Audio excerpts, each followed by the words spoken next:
Hello! We have a tiny little visitor today. Ba, ba, ba, ba, ba. This is Miss Haven, and she wanted to say hi. Hi to everyone. Hi. Hi. We wanted to say hi to everyone. Didn't we, Miss Haven? You want to say happy Friday? Happy Friday. Somebody's ready for a nap. Okay, so we're gonna say bye-bye. Say bye-bye. Bye-bye. Someone's gonna get laid down for a nap, and then we're gonna talk. Hello and happy Friday. Welcome back to all our subscribers. If you're not subscribed yet, go ahead and click on that subscribe button. I'd love to see you join the family. And if you are a first timer here, my name is Rachel. Rachel Madsen of Madsen Homestead. I am so glad that you found our channel. I'm so glad you're here. I have a topic I am super excited to share with you today.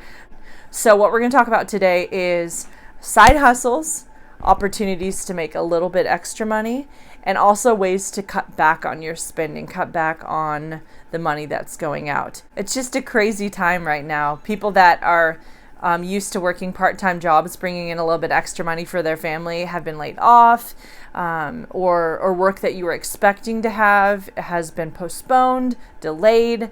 There's just a lot of changes going on right now, and I know that can be really unsettling, but I have some tips that have gotten us through different seasons of life. The first thing we're going to talk about is Instacart. Instacart is a delivery service where you go onto the app and you pick the items that you want to get for your groceries. So you go on there, you flip through the stuff, you make your list, and it sends it out to shoppers. So if a shopper's in the area, it'll pop up on their app and it'll say, do you want to take this? Avon commentary in the back. Do you want to take this order? And they'll select it. And just like that, they go shop your order, they drop it off at your house. The nice thing is you just need a car and a license, and you can work as little as 2-hour shifts. It's super simple. You just go, you sign up for it. They do a little background check, make sure you're not a crazo. And you can just pick up a shift whenever you want. So when I was 5 months pregnant, I would pick up Instacart shifts. I was 5 months pregnant. People love to tip a pregnant lady, so that was nice. Yeah, it was nice. It was just fast money. So, Jesse was working his job, and I would just hop on there, and it would start popping up, deliveries that I could do, and I'd pick the ones I wanted. And then when I was done, ready to be finished for the end of the shift, I'd clock out, and that's it. And then the end of your shift, you can cash out immediately, which is fantastic. If you have tips that come in from people that you deliver to, you'll get those later at the end of the week. So those are kind of the pros about doing it. It's fast, super accessible. Anyone can do it. The cons are it doesn't really pay a lot. Once you factor in gas, travel, wear and tear on your vehicle, the fact that they don't take taxes out, there's no medical or anything like that. It actually works out to pretty low hourly pay. However, it's not like a job where you have to go in, punch a clock, and then stay for your set shift and then leave. You can say, you're 2 hours into your shift and you're like, I cannot work because my husband called me and the baby is throwing up. I don't know, whatever. So it doesn't pay great per hour. And it is very fast paced, and it is a lot of hard work. I remember leaving those shifts and being exhausted at the end. So you have to be in, decent shape and willing to really hustle, because the faster you go, without making a lot of errors, the more money you're going to make. Instacart is a great option if you're looking for a little side hustle. Another idea is reselling. So this has become very popular over the last few years. Honestly, probably 10 plus years, going back to when people would sell things on eBay. Let's just say you find a product that you see is really hot right now and you're able to get your hands on it. You can flip that item and resell it for a profit. if you're able to get it cheaper than what you can sell it for. So that's an option with like eBay. Another option is something that my sister and I have both done is reselling children's clothes. Here is the scoop. What you're going to want to do is, if you are a young mom or a mom that knows this trends, knows what styles are popular, knows what brands are on trend right now, you can make a good amount of money reselling children's clothes. If you go to a thrift store, for example, it's whatever thrift store is in your area, you want to pick an area specifically that seems like you're finding a lot of high-end names. So one that my sister and I go to, they will do a bulk bag deal. You will bag up all your items. You can pick through just tons of children's clothes. You are very picky, find things that have, very small amounts of flaws or none at all, which would be even better, that look brand new. Some you can find with tags on them still, but you get your bag full of stuff and they'll give you a bundle deal. So $10 for a shopping bag of clothes. So when you break it down, it ends up being like 50 cents an item, $1 an item, depending on how full you can cram that bag. So then you take those items, you wash them, make sure they're in, they all smell good, they're all clean, and you sort through them all, right? And then you post them on something like Kitizen, which is an app that I love using. And actually, I'm going to post my link down below. If you sign up for Kitizen, you can use my sign up link in the description, and you'll get $5 off your first order. So if you just want to see how the process works, you want to get on there, look at some items and pick up something while you're there, or start your own shop, you get $5 off your first order. So, but it's specifically for children's clothes, and it's more focused on selling to people who want that higher end brand name that people will maybe buy at Nordstrom or little boutiques from LA. So the higher end stuff is going to give you a larger margin to make some money. So you're buying that stuff used, you're cleaning it up, you're getting it in good condition, and then you're making your presence on that app, and it will return what you put into it. So if you invest some time, you contact people, let friends know about the app, let friends know about your shop, tell people that have kids in that age range of items that you've found that you're selling, and you could buy an item for 50 cents after you pay for a few bucks of shipping. I mean, you can sell an item for $15, and then each item that you're selling, that just starts to add up. So are you going to make $1,000 in a month? Probably not. But could you make a couple $100 in a month? Yeah, easily. So that's an option, Kitizen. I love that one.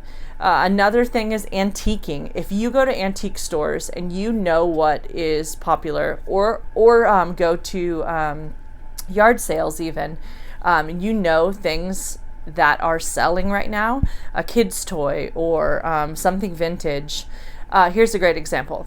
A few months back, I went to a yard sale and I found some milk glass. And if you're familiar with milk glass, you know that that's a popular item that's very on trend right now. It's a type of vintage glass that has that kind of milky, clear look to it. And people buy those for a pretty penny, depending on the area they're in, because they may not find it cheap where they're at. So I bought a bunch of it, and that stuff resells for, people will buy it for $20 for a bowl, $25 for a little vase, and I was getting them for like a quarter because this lady just had a ton of it, didn't want it anymore, and was moving on. So if you are just making yourself available to finding those items, to digging a little bit, to being kind of alert and aware of what is out there, then you can be working these different systems kind of all the time, no matter where you're at. If you're keeping your eyes peeled for any of those things that you can resell, kids' clothes, antique items, whatever. If you're just keeping your eyes peeled, you could be working these different avenues and potentially making a good little side hustle. So the only negatives that I can think of for doing something like that is that you have to pay for that inventory up front. So if you buy an item and people are not buying it, then you are stuck with that item. The good thing is, if you're taking my advice, you are looking for those really sweet deals. You're not buying it close to what you're going to sell it for. you're going to wait until you find that thing for a quarter at a yard sale. Or somebody has a Juicy Couture baby swimsuit that they got gifted and they think it's hideous, but it is a high-end name and you know it's going to resell, so you buy it for $1 at a yard sale, and it sells the tags on it. I mean, you will find gems like that. That saying, one man's trash is another man's treasure, could not be more fitting for this line of work, or for the side hustle. And then also, you're really going to have to keep your eye out for what is on trend, because something that was on trend or selling really well a month ago, that market can become saturated very quickly. So you could be like, I mean, let's go back to the 90s when Beanie Babies were a freaking hit. Like, everyone had them. They were collecting them. They were going insane. And then recently I saw some random video on YouTube, or I don't even remember where I saw it, but I saw something where this guy was going through his stuff and he found all these Beanie Babies that he had collected way back when. And in his mind, he remembered them being so valuable. And he was so excited because he thought, I'm going to sell these for thousands. They're going to sell so great. The problem is the market became super saturated. Everyone had them.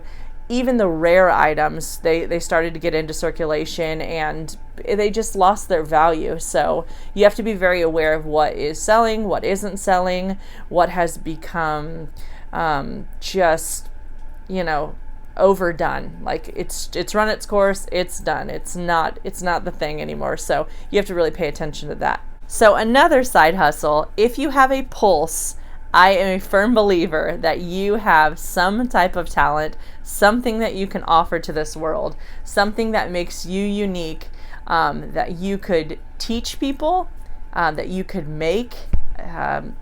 There's just a lot of different possibilities. So with this, get creative. Can you draw? Are you good at repairing things? Can you tutor? Do you make unique dollhouses out of vintage bottle caps? That might be a niche market, but who knows? Maybe that is the next thing that everyone's going to be raving about.